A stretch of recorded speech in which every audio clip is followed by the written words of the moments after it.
Leo ilikuwa mdogo wangu Irene anatolewa mahari. Nilikuwa kama mhusika mkuu jikoni, kutaka mambo yaende sawa, lakini pia kujiweka busy ili nisipate muda wa kuumia, maana kila mtu alikuwa ananisema mimi, kwa nini siolewi, na kiukweli inauma.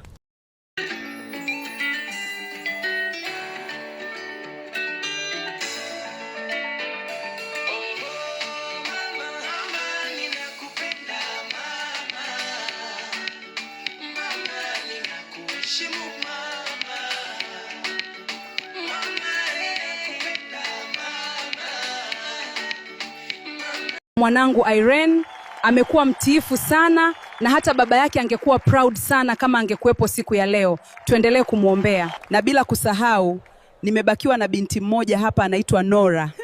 Vijana mliopo hapa, hiyo ni fursa kwenu. Shemeji, mbona umekuja huku? Zoezi la mahari linaendelea huku. Nimekufuata wewe shemeji.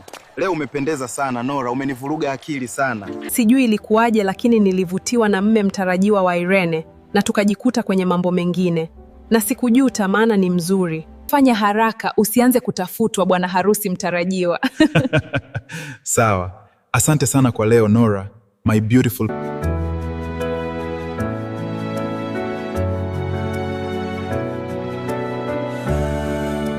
Kiukweli niliumia sana.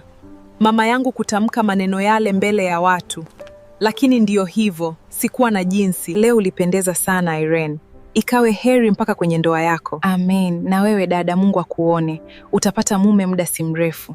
Lakini mama yako akufanya vizuri. Sasa kama una mwanaume wa maana, ulazimishe jamani. Yaani, nataka nikapange. Maana nishachoka na mimi kipenzi. Maana mama kila anachofanya ni kosa kwake. Fanya hivyo, huwezi kushindwa. Kimario ni mwanaume ambaye tumekuwa wapenzi kwa miaka 5 sasa.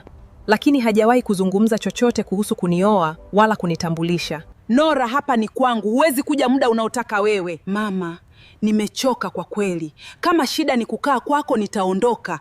Aunti Paulina anakutesa? Hapana, ananipenda sana na ananipaga hela nyingi mama. Halafu mama, nataka nimuone baba kabla sijaenda kwa Aunti Paulina. Nitakupeleka baadaye mwanangu.